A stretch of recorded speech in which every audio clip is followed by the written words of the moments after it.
Welcome back to the LOBLOLLY PINES Publishing Podcast. We interrupt our program to bring you this important message. Hey everyone, KJ DUFF here. I know you're waiting on bated breath for my review on The Bell Jar by Sylvia Plath. I just finished reading it a couple of days ago, so I'm still working through the process of getting my thoughts down.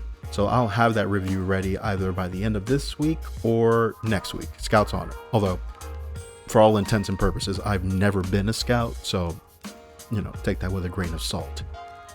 Anyway, since I don't have anything ready, I figured I'd drop a quick, I don't want to say episode, so an Amuse-Bouche, if you will, to hold you over until then. Since this has nothing to do with book reviews, instead of titling it an episode, we'll call this an interlude. Although, I do like the sound of an Amuse-Bouche. For this interlude, I want to talk about classic literature. I alluded to this in episode 2. My reading journey began about 4 years ago during the existential dread-inducing pandemic. Since then, I've read, and I'm not counting here, but 68 books. Okay, yeah, I'm counting. However, of all the novels I've read, only a handful are considered classics. I've read 1984 by George Orwell, Brothers Karamazov by Fyodor Dostoevsky, In Cold Blood by Truman Capote, and The Trial by Franz Kafka, to name a few. To name a bit more, The Time Machine by H.G. Wells, The Great Gatsby by F. Scott Fitzgerald, Brave New World by Aldous Huxley, The Count of Monte Cristo by Alexandre Dumas, The Stranger by Albert Camus, The Odyssey by Homer, though I'm going to read that again before Christopher Nolan's movie comes out, so I can cross my arms and say in a derisive tone, "That's not in the novel." Oh, which reminds me, Dune by Frank Herbert, though I'm not sure if that's considered a classic.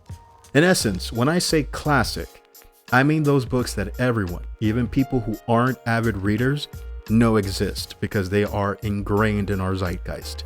Like Catcher in the Rye by J.D. Salinger, Jane Eyre by Charlotte Bronte, The Art of War by Sun Tzu, Animal Farm by Leo Tolstoy. Have I painted the picture enough? No? Keep going? Okay. A Tale of Two Cities and David Copperfield by Charles Dickens, The Canterbury Tales by Chaucer, Aesop's Fables, The Iliad by Homer, Dante's Inferno, Moby Dick. The point is, this got me thinking about the classic novels that I haven't read. A quick Google search and I pulled up a list of 100 books that are considered classic, put forth by the Penguin Random House Publishing Company. I went through all of them and there's some books there that I don't necessarily, they don't tickle my fancy, but there's quite a bit that did.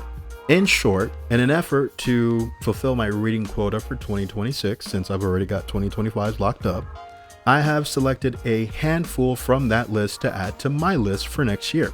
I figured since you'll hear the reviews anyway, I might as well let you know what you have to look forward to, barring, I don't get hit by a bus or eaten by a roaming sleuth of bears. And yes, sleuth is the term used when describing a group of bears.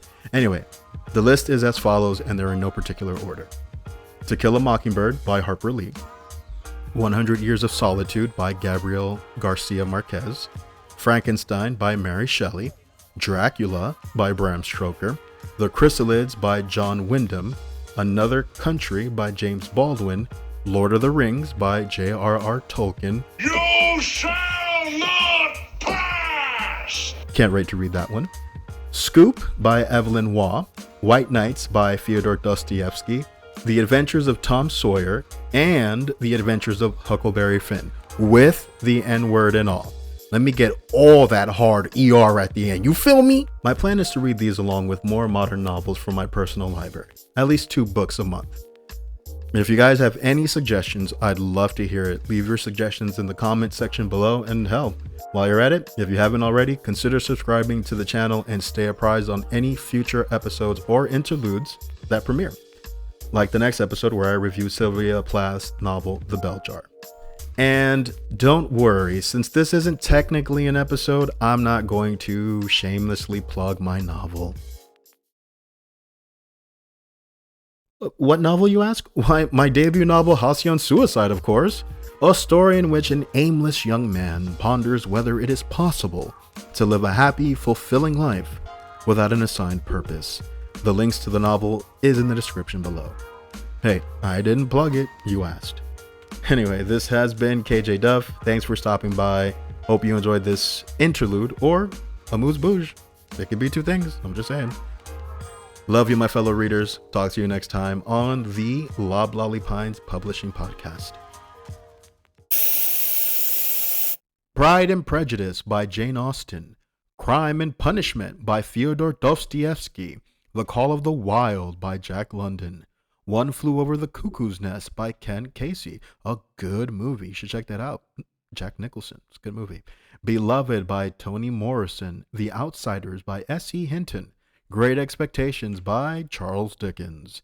Catch-22, another good movie based on the book by Joseph Heller.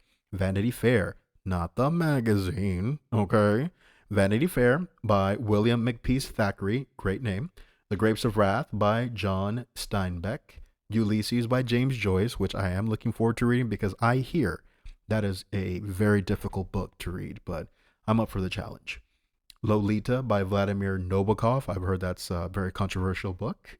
Tropic of Cancer by Henry Miller. Don Quixote de la Mancha by Miguel Cervantes. A Christmas Carol by, again, Charles Dickens. I mean, the list goes on. The list goes on.